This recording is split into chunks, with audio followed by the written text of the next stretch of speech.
The envelope said the baby wasn't his, so why the hell was his ex unpacking bags in our guest room? It wasn't a hallucination. I stood there in the doorway, keys still in hand, and watched as Amanda, my fiancé's ex-girlfriend, unzipped a duffel and pulled out a framed photo of herself and her infant daughter. She placed it gently on the nightstand, like she lived here, like this was hers. She looked up when she heard the door click shut, smiled. "Hey, Olivia. Hope you don't mind. I let myself in. Jake said it was okay." Jake, my fiancé, who was supposed to be at work. Jake, who swore the DNA test would clear everything up, that Amanda was crazy, that the baby wasn't his. "Why are you here?" I said, my voice flat, distant, like I was narrating my own dream from underwater. Amanda shrugged and kept unpacking. "You'll want to talk to Jake." I turned, walked straight to the kitchen, and called him. He answered on the second ring. "Hey, babe. Why is Amanda in our house?" Dead silence. "I asked you a question, Jake." He exhaled. "Listen, it's not what you think. Can you just wait for me? I'm leaving the office now."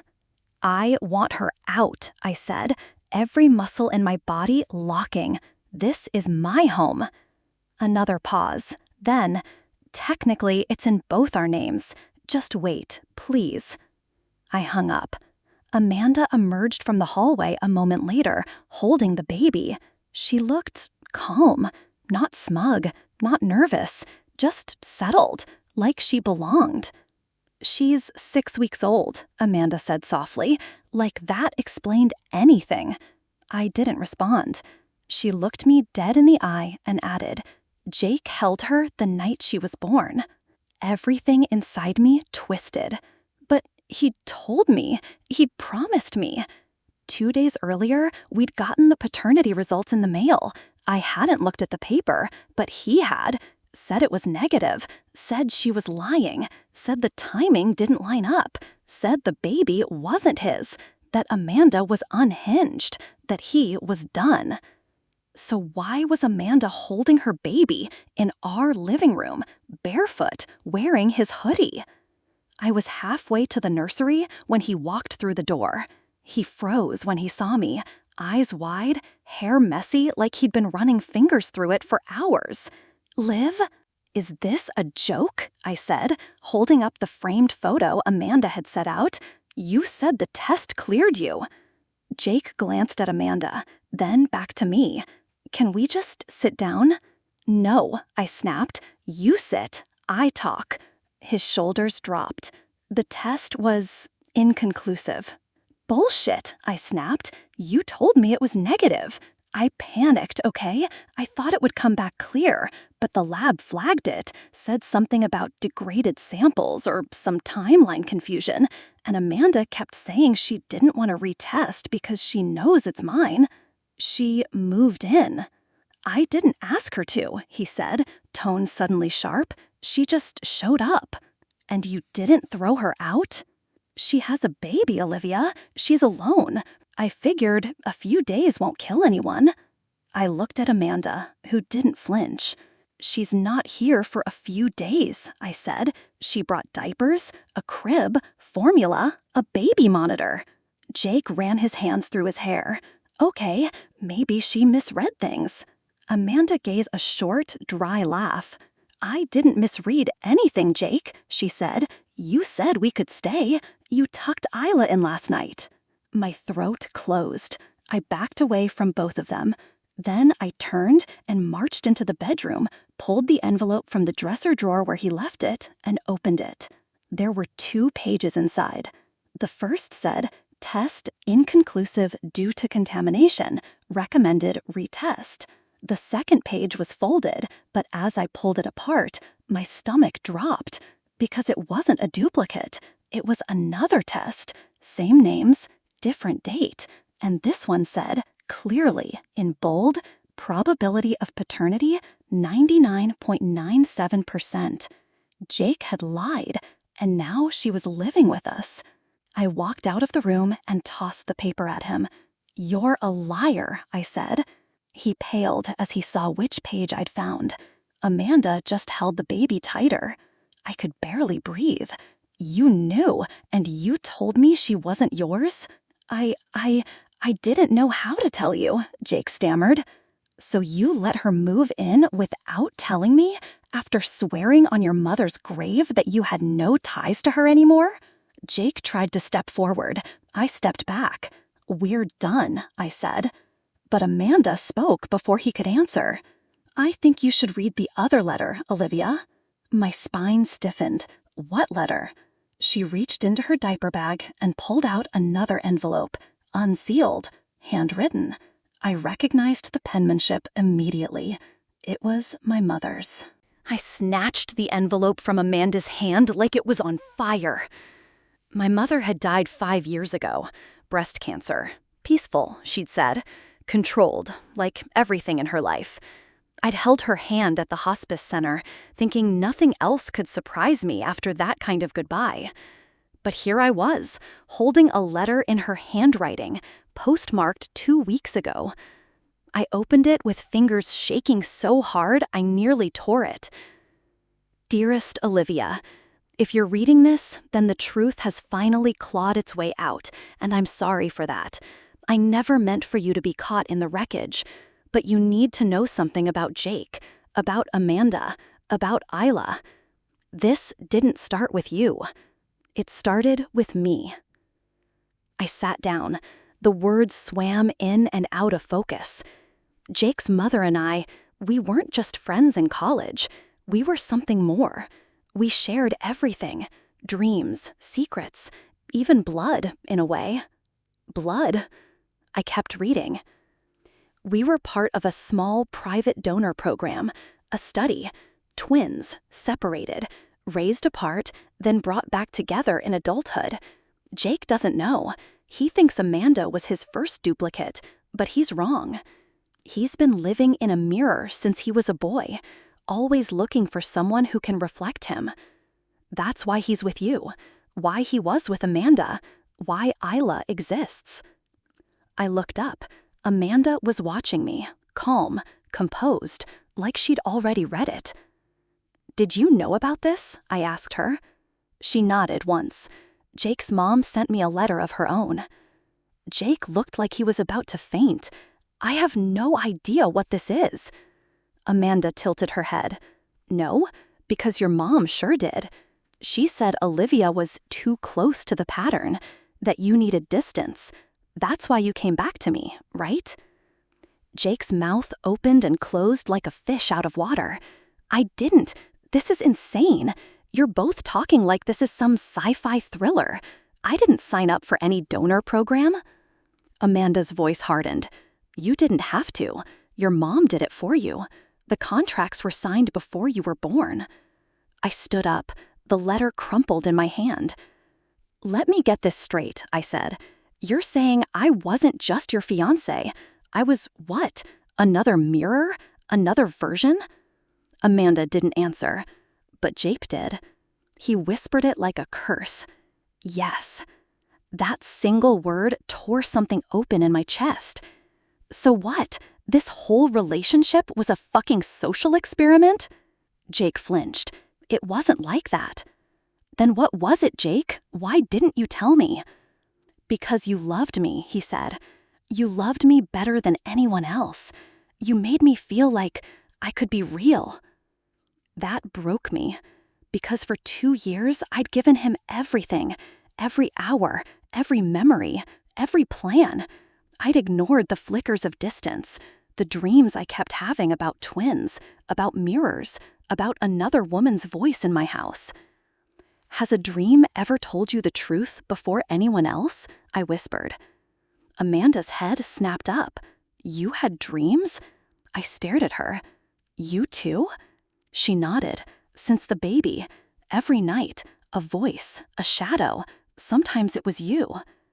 We both looked at Jake, and he did the thing that chilled me the most. He smiled. It wasn't joyful. It was relieved. Like the secret had finally been split open, and now he didn't have to keep pretending. I tried to do it differently with you, Liv, he said. I thought I could make it last, that you wouldn't ask too many questions. But then the baby came, and Amanda came back, and you started remembering. Remembering what? He stepped closer and whispered, who you really are. I backed away. No, I didn't mean for it to happen like this, he said. But you were never just my fiancé. You were my control group. Amanda was the deviation. Isla, she's the result. You're insane, I spat. You're fucking insane. But Amanda was still staring at me.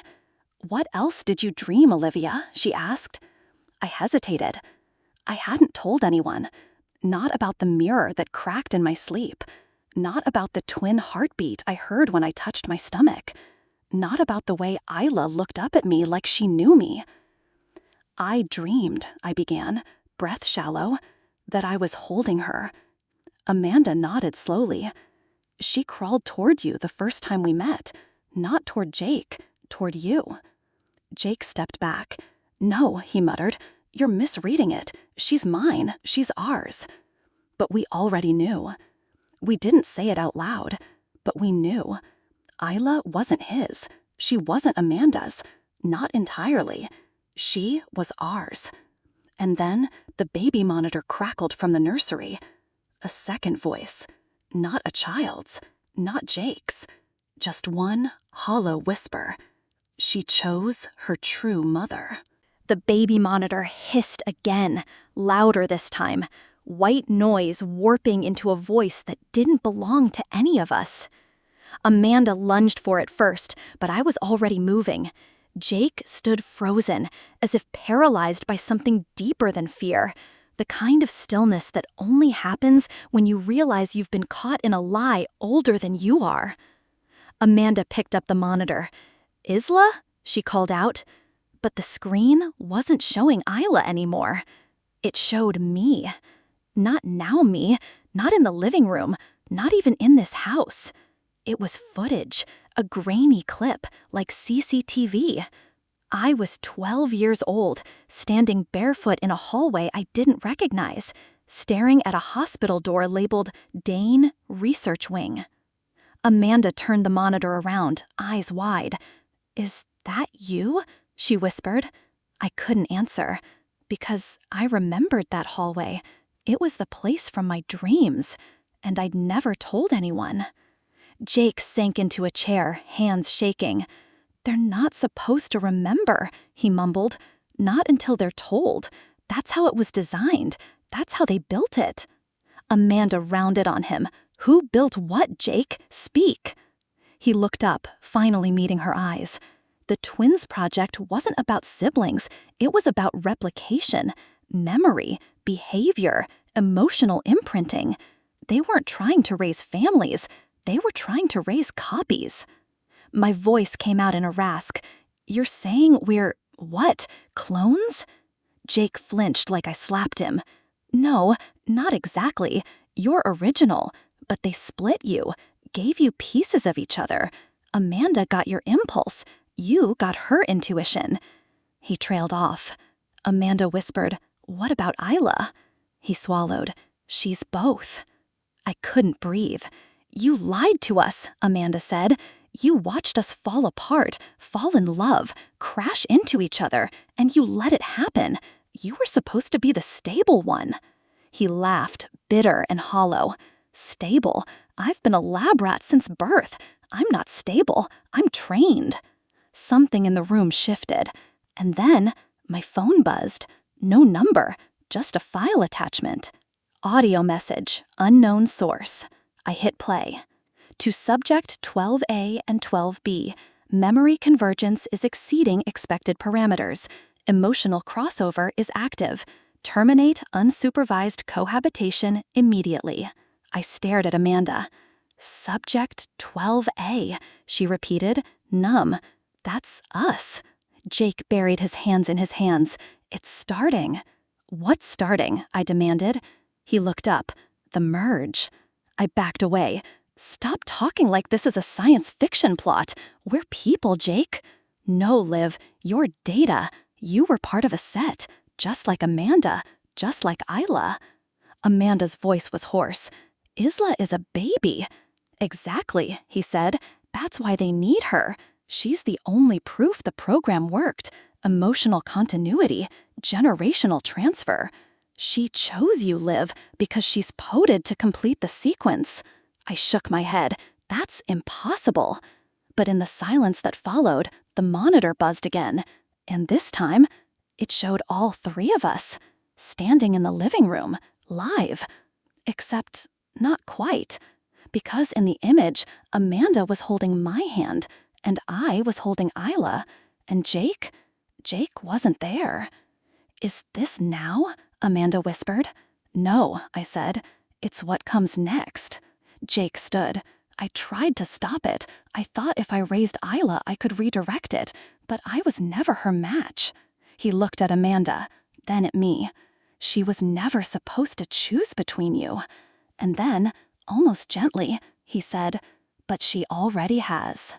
The baby monitor went dark, and in that quiet void, Isla cried out. We ran. The nursery door was open. Isla was gone. Amanda screamed. Jake ran to the front door. It was wide open. Wind howled through the hallway like a warning. And on the floor, at our feet, was a single slip of paper. In the same handwriting as the letter from my mother. 5 words. She's following her mirror now. Amanda collapsed to her knees, grabbing the paper like it might dissolve in her hands. She's following her mirror now? She repeated, voice breaking. What the hell does that mean? Where is my baby? I didn't answer, because I already knew. The dreams, the voices, the soft pull I'd felt from Isla that I couldn't explain. It wasn't just motherhood. It wasn't jealousy. It was recognition. Somewhere deep in me, I knew she wasn't just Amanda's daughter. She was mine, too. Jake stood frozen at the door, his face pale with something that looked more like resignation than shock. They must have activated the protocol, he muttered, or maybe she triggered it herself. Amanda jumped up and grabbed his collar. What protocol? Jake didn't fight back. There were contingencies, he said quietly, in case the merge started too soon, in case the maternal bond shifted. I stared at him. You mean if Isla stopped responding to Amanda? She'd find her way to the mirror, he said, looking straight at me. I nearly slapped him. She's a baby, Jake, not a drone, not a subject. He just blinked like I was missing the point. Amanda was already running down the street barefoot, screaming Isla's name. I grabbed my shoes and followed her into the night. It had rained.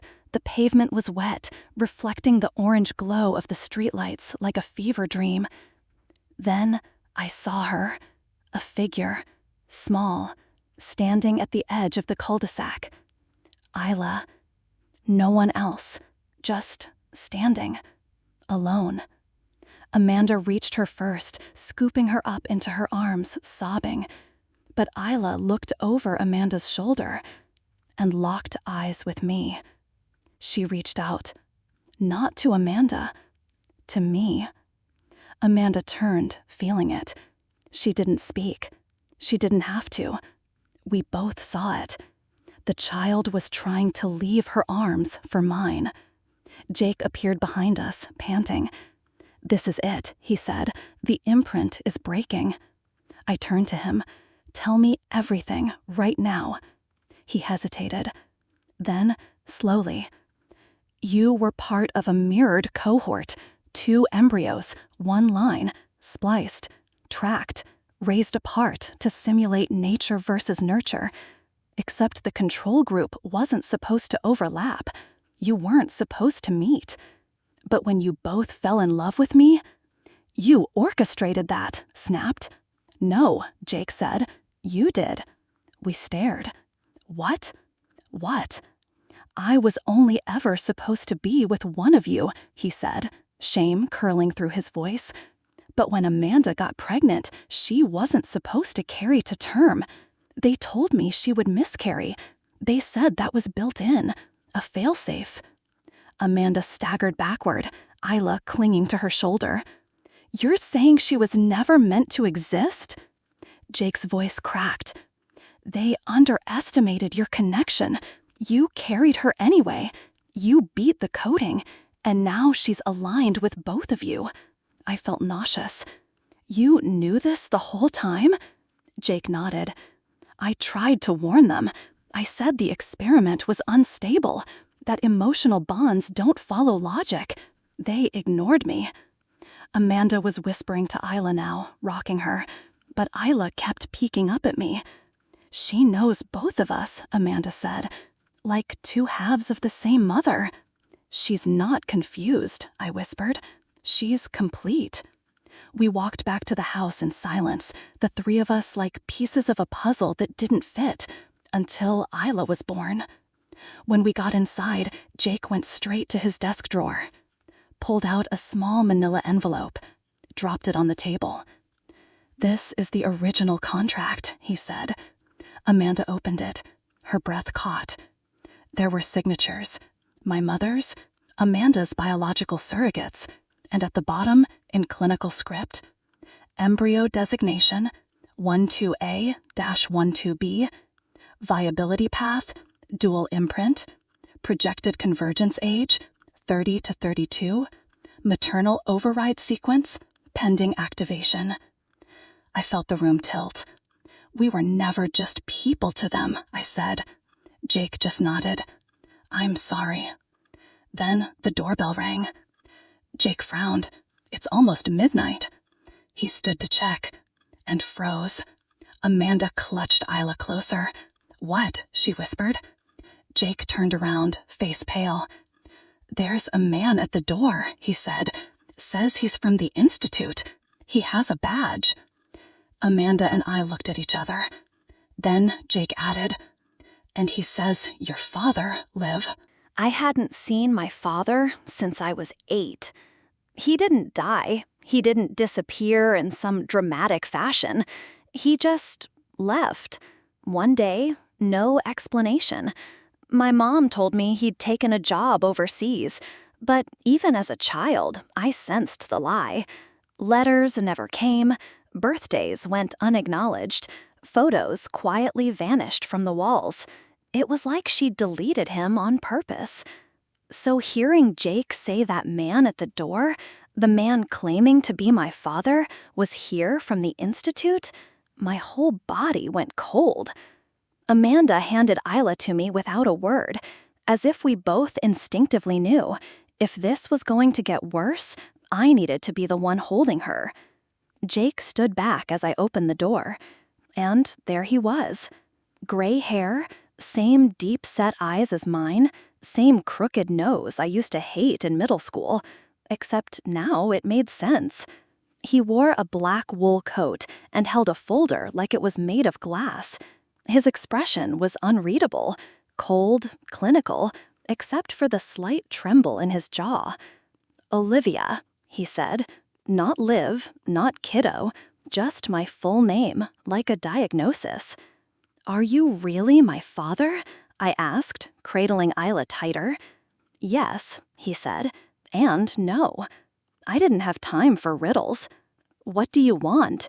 I'm here to protect her, he said, nodding at Isla. Amanda stepped forward. From what? He looked past us, scanning the house like he already knew every corner. From the recall protocol. Jake's voice cracked from behind me. You told me that was a myth. My father stepped inside. You think they spent billions mapping behavioral inheritance just to observe? He handed me the folder. Inside were pages of symbols, DNA strands annotated in code, charts, behavioral matrices, and at the bottom, a red stamp that read, Recall Initiated, Sequence 12AB, Subject, Isla D, Action, Reabsorption Protocol Pending, Timeframe, 48 hours. Amanda yanked the folder from my hands. What the hell is reabsorption? But I already knew. Not consciously, not from science class. From the dreams, from the whispers, from the flash I kept seeing when I touched Isla. An image of her lying on a table, wires attached to her temples, her face eerily calm. They want to unmake her, I said. Wipe her, recode the next version. Jake sank onto the couch. She was never supposed to reach full imprint.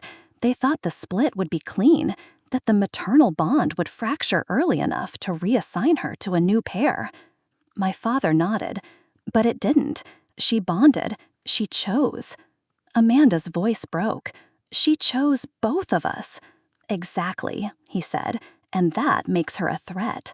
To who? I snapped. To the Institute's narrative, he said, to the idea that love can be programmed, that lineage can be engineered. He looked at Isla, softer now. She's an anomaly, and anomalies get archived. Not her, I whispered. Not this time. Amanda stepped beside me, and for the first time, we stood fully united. What do we have to do? She asked. My father hesitated, then pulled out a flash drive. This holds the encryption key for the sublayer coding in her sequence. If you upload it into the mainframe node, it'll burn the pattern, make it unreadable. Jake stood. Where's the node? My father looked at him, then at me, then down at Isla. Where it all began, he said. The Dane research wing, the one you dreamed of.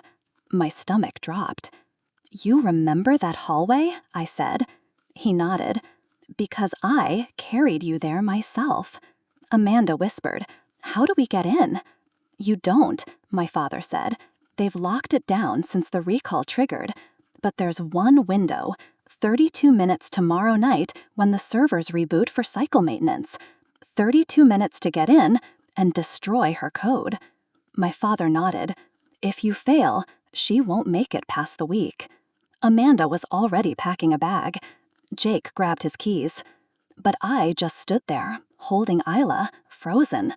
Because deep in her eyes, calm, wise beyond anything natural, I saw it again. Not fear, not confusion, but acceptance. As if she already knew. As if she had always known. She's not just the result, I said. Amanda turned to me. What do you mean? I looked down at Isla. She's not here to continue the experiment. I looked up at the others. She's here to end it. 32 minutes. That's all we'd get inside the Dane research wing. 32 minutes to break into a classified institute, locate the mainframe, upload the kill code, and destroy the only copy of Isla's behavioral blueprint before they wiped her like a hard drive. And somehow, we had to bring a 6-week-old baby with us. The plan was chaos from the start. Jake knew the perimeter codes. He still had old credentials from when he interned there during what he claimed was a college semester abroad. Amanda borrowed a security pass from a former tech she'd once dated. Apparently, this wasn't her first infiltration attempt. And my father, well, he had clearance because he helped design the system. But me, I was the liability. I wasn't trained. I wasn't a strategist. I wasn't a spy. I was just a woman who had loved the wrong man, read the wrong letter, and dreamed the right dreams. But Isla was mine, and I'd set the world on fire before I'd let anyone erase her. The Institute sat behind a corporate shell company, Ecodyne Laboratories, surrounded by sterile white buildings and neatly trimmed hedges. It looked more like a startup than a science prison. We parked in the lot beneath the east wing. No guards, not yet. The 32-minute window would start at exactly 2:03 a.m. during the nightly server purge. After that, everything would resecure automatically, and all unauthorized biometrics would trigger alarms. Amanda strapped Isla to her chest in a fabric sling. She wore black like the rest of us, but she didn't try to hide her face. She should see us clearly, she said. No masks, no lies. I didn't argue.